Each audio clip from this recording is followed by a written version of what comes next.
Alright, moving into turn 20. Modifier up to R5, which means resources are multiplied by 5. Spaniards are getting the last new leader, a Conquistador, and I have no idea what they're going to do with a Conquistador at this point in the game. It provides some effects for attrition mainly, but most of the natives are wiped out by this point any time in a game. There are a few that aren't. Patagonia, Araqua, the Rockies, Guinea. I don't know about Venezuela, the Amazon. Definitely some places. I think over in the Incan Empire, I think there's still some. For whatever that matters. The biggie is, though, everybody got a shot of monarchs all around, except for England. I guess they were buying because with their sea monarch and a really bad roll, they only got $5. Most of the monarchs were pretty lousy, actually. Portugal went up to a C. Yeah, they were at a D. France is at a D. Spain is at a C.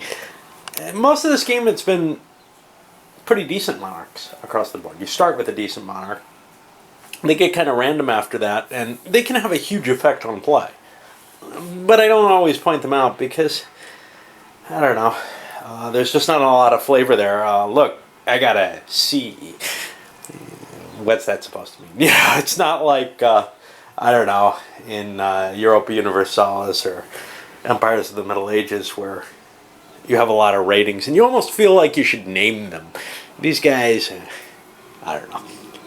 Except for Queen Bee, of course. Alright, let's get moving with the planning. No big exciting events except the English have graft and corruption. This seems to be the only thing, except for the Spanish Civil War, that I record on my little sheet. Why? Well, because graft and corruption is something I have to remember all turn. It means double cost for everything, and it's a big deal. The Civil War also had effects. If I had gotten an effective... Yeah, I'm talking a lot here for no good reason. Like El Dorado or Seven Cities of Cibola, where you actually have like 3 turns to do some exploration that you must get done or you lose 100 victory points. Those also would get written down, but they haven't happened. Alright, well, a little deal was come to. The English and the Portuguese, of all people. The English said, look, leave me alone to Portugal. Because I know you would love to land in the Caribbean and take things away from me. I'll sell you my Explorer rent or whatever. It's really renting, but it's only 1 turn. Cavendish for $20. And the Portuguese said, okay, that sounds like a fair deal. Who knows where I'm going to be, but if I can get political control of a couple of areas, that would be valuable. And I'm going to push myself down here, and maybe France will leave me alone. Well, that does not work well with France's plan. France's plan, although they had some desires to move up into Brazil, is really to take control of these 3 areas. So that's going to put them on a collision course. The French landed their fleets there. They're planning on trying to evacuate these guys wherever they can, whatever that means. It could be into the Midwest Plateau or further north or something along those lines. Get away from the Spanish. Now, the Spanish goal was spend a whole bunch of money and throw themselves a big stack of troops where they could and try to get control of that former French territory. There's still a big English army sitting here, but the English goal has been to sweep in this direction. We'll see how it all falls out. Right now, the person to beat is France, though. France has a huge quantity of money, stockpile of discovery points. They are the problem. The English aren't moving against them, but the French might move against the English because the English are a bigger threat than, say, Portugal is. However, Portugal's sitting on, 150 points here, and then if they expand into here or here, they're growing that. So the French may be more disturbed by the Portuguese expansion than by the English existence here, even though the English are sort of not a real threat, but are more of a threat to winning the game. But the French need to pad their own nest, especially if they're going to lose what they have here. They chose not to push everything there. The English landing more in Brazil, mainly because of the economic advantage of Brazil. They may try expanding into the Amazon and Guinea in order, and Venezuela and whatever, but they want to have their colonists here where they produce more money for this very last turn, because from here they can, I think, go 1, 2, 3, 4 up into Guinea and colonize that. So they can shift their troops out to pacify the natives and then push the colonists in to claim control. They have to have 2 colonies in each area they want to control. And then they'll probably do a last turn movement into here where, well, money still matters on this last turn, but matters a little bit less maybe. I don't know. We'll see. Okay, so where are we? We're partway through the movement turn. The French opened things up. They actually launched into Brazil and the Inca Empire. They're planning on destroying the Incas. See if they can find something here. Maybe that'll be some gold. I don't think they can get it out in time, though, no matter what. More a curiosity thing than anything else. But they can inhabit the Inca Empire. They kind of came to an agreement with Portugal. Hey, you can have Patagonia and Arauca. Leave us alone. We'll leave you alone. Only really because the French couldn't reach down to where the Portuguese positioned themselves. So they've decided to move against the English. They're going to try to take Amazon and Brazil and the Incan Empire. Portugal's happy with this. It might get them a placement, maybe. I don't know. They spent a decent amount of money on launching their attack. You can see they're down to 160 with the 20 bucks they gave to England. So, you know, they're kind of losing some of the advantage that they made there with that big shipment. The Spaniards, well, so the French army fled up here.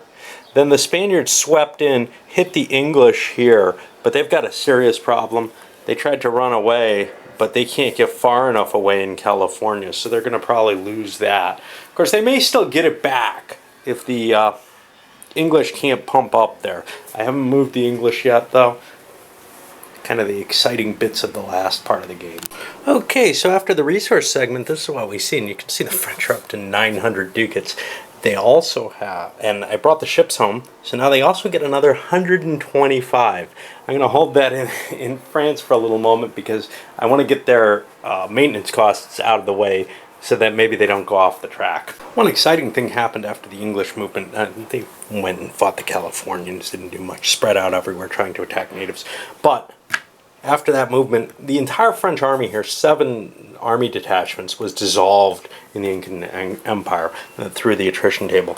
The land attrition does have the possibility when you start hitting the 5 level, which is this 3 attrition value plus the 2 for rough terrain, that you can lose everything no matter how big the stack. It's the only way you can do it. There aren't a lot of places on the map where that can happen. The French decided to walk into one of them with a big force. Oops. And as we move into turn 21, and there's only 1 leader left on the board, the one that just came, all the English leaders are off. This is where we are on the income track. It's very clear. 1,800 extra victory points for France. You know, they could be knocked off the board and probably still win at this point. No point in hunting them. So now it's second place. And who's that going for? Well, the English have quite a powerful span here, but so do the Spaniards, to tell you the truth. And it's going to be a close fight between the two. The Spanish are at nearly 300 ducats, whereas the English are at about 100. Big cost for that graft and corruption this turn. That was very painful. Both of them cut their fleets down to save costs. The English were considering reducing their army, but they just can't afford it because Spain could throw their army into the Aztec Empire and make it difficult. Excuse me. The English wouldn't be able to counterattack then. The English are considering an attack over here along the East Coast, but they're really worried. The French seem convinced they're going to try to knock England into 3rd place, or maybe further back, but that seems unlikely. Portuguese are at about the same total cash value and only are going to have 1 territory. So unless everybody can combine to wipe the English out, and the English are hated at this point. I mean, everybody at the table dislikes them. You know, okay, granted, there's some bad blood between France and Spain, but somehow England by negotiating, by crafting the deals and breaking them and everything, they've gotten themselves into a really despised position. Time to finish this sucker off. Event-wise, Spain ended up with graft and corruption rife, and that's going to hurt their position a great deal. The English did not take advantage of that by launching an attack here. They're landing in the Aztec Empire. They believe they can gain control of at least Sonora and some of these other Central American areas. Nobody's actually hitting them there, so they got bonused. Get the Portuguese landing more forces over here so that they can expand their holdings. The French, a real danger in Brazil. The English realize we're not going to get to keep Brazil. They may actually evacuate it just to get out of the French way if they can. 1, 2, 3, 4, 5, 6. 1, 2, 3, 4, 5, 6, 7, 8. That's in danger, no question. So the English may have to leave that area. They may also find themselves, well, they were going to find themselves losing the Amazon to the French, I believe. It's just a matter of they don't have enough troops to compete for ownership. So they want to shift their stuff northward with the thought that France isn't what they're competing against. They are going to lose against them. And now they're in direct competition with the Spaniards. And their goal there, well, to do a little better than the Spanish do. That puts the Spanish in the position of probably trying to hit the English more than the other way around. And we'll see how that works out. We got these French here, whom the Spanish more or less are going to tell, get out of Dodge, get out of our territory, or we will stomp you.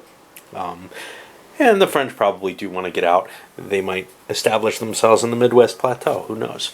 So the French begin their spreading out. They don't actually have to wipe out the natives here, but they're going to want to try with the hope of reducing the chances of a native insurrection. With a 3 on the combat against natives, they have a better chance of reducing the damage total. Although on a 5 or a 6, they could actually weaken their opportunities there. They've marched into Brazil, of course. And grabbed the Amazon. Now, over here, the Spaniards spread out all over the place. You see the French pulled over in the Midwest. And they also sent one big... They've got these 2 units here to prevent any possible English incursion that was from this stack. But the Spaniards managed to defeat the army, the British army here. The Brits pulled back. They have some colonists. They'll be able to spread down and take the Central American stuff. But they're going to lose the Aztec Empire. Over here, they've got a tough call. Spain isn't getting points for this, so they're probably going to march this army up into the northwest. That'll deny the Spanish the points for that. They weren't able to get an army up there. That's actually their own stupidity. 1, 2, 3, 4, 5, 6, 7, 8. Nope, they couldn't have gotten it. Not quite. Saguenay doesn't count. So that's probably the best way that they can deprive the Spaniards of points. With only 1 colony, they won't get California's points. And with the British army there, they're not going to get the Northwest because they don't have 75% of the army or whatever there. Still got the Portuguese and the Brits to do. And that's the end of the movement. The English were not able to move into Venezuela, so they pulled their army back from there. They were going to subjugate it if they could, but they only had 3 colonists who could possibly reach, and doing so would be giving up Panama. So they've taken what they can. They're pretty much spread out about as much as they'd like to, or as they can. Now it comes down to a lot of luck rolls, attrition rolls and stuff like that. It's possible, well, in an area like this where there's 3 land attrition, that's not going to cause a problem. So the Spaniards are going to keep both of these. But it's possible to say this military unit gets destroyed. It's got a 3 attrition rating. It could just disappear, and that gives Spanish more points. Then there's this gamey function, okay? I only spent bounds to send the ships into the New World. Conceivably, one could not pay maintenance on all their stuff. I don't know. That may actually be precluded from the rules, in the rules. But you know, I'm going to force all maintenance, and I'm going to force you not to try to bring your ships home on that last turn. So you got to pay maintenance on everything. The one exception is where the English got pushed out of here. They're going to have to bring those ships somewhere. They're going to sail them to the closest. Well, it doesn't matter where they go. They're going to be spending the 9-bound movement on there. But you can't try to lose stuff that you have to pay money back on. And that's especially important for the Spaniards because they're paying the double cost on everything and have a fairly large army. Had they tried to push it a little harder, maybe to get it destroyed, that might make sense. In reasonableness, maybe they wanted to spread these guys out, but these guys served a purpose. By being big armies here, they prevented the English from crossing the Mississippi and taking the Deep South away. And they only had to hold those 2 hexes, so there's a reason behind that. All right. Let's clear up everything and get to the point to see what we're going to be scoring. And the ending board situation, not too much different, except that the French are sitting on top of a die to remind me that they have $1,000 there. And yes, it's that big a difference. The English disappeared from the Northwest, so that's 150 points that are going to go to the Spaniards. Now it's time to count. Counting's pretty easy. I double the money. I add 150 for each territory owned, I think. Maybe it's 175.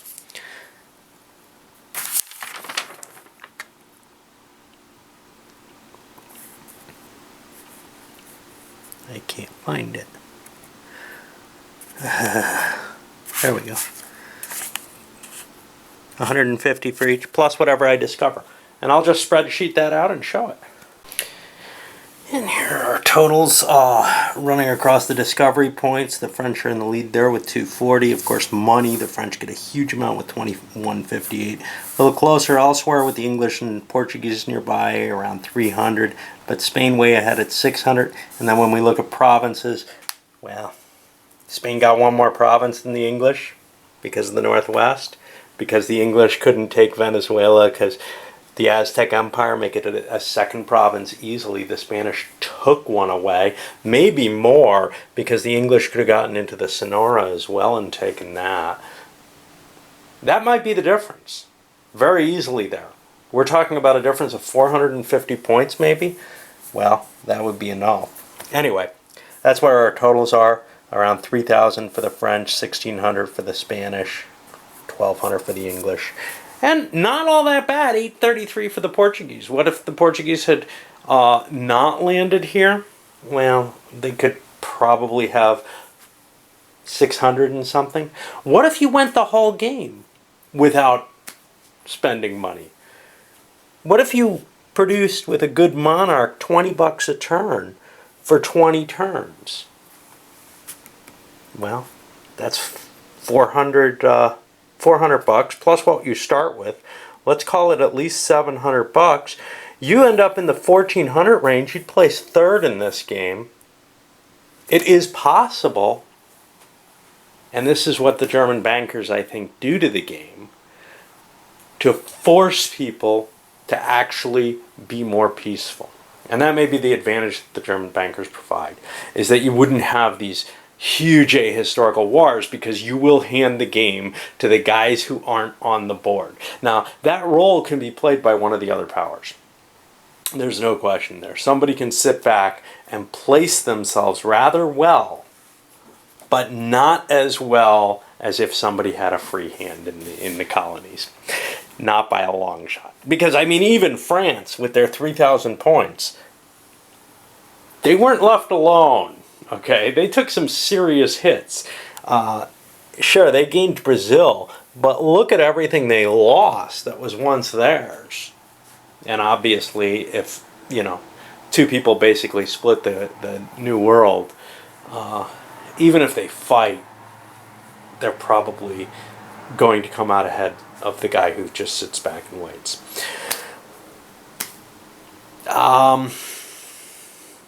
Alright, well, I guess that's about it. Definitely, I have not seen one get this violent. I've seen the fighting start and then stop. This one kept the fighting going for the last 5-6 turns. I don't know how common that is. It felt so natural to this game of it. Even in solitaire games of it, I don't usually see that. I usually see people decide the fighting isn't worth it in a 4-player game. But in this case, Portugal being out of the game may have changed the dynamics. Of course, the original game was supposed to be a 3-player game by base rules. I think you're going to see a lot of warfare in that. And I don't like the way the warfare works. It makes the game get goofy. And at the end of the game, you saw it was goofy too. Even without people fighting, you see all those large settlements break up into lots of little ones. What does that mean? I don't know. Again, there's some sort of abstraction going on there. You could probably wave your hands a little bit about it. But it feels a little odd. Between the navies and the army, it feels kind of odd. That really belongs in the review, though. I've said it before. I'll say it again. All right. Up it goes.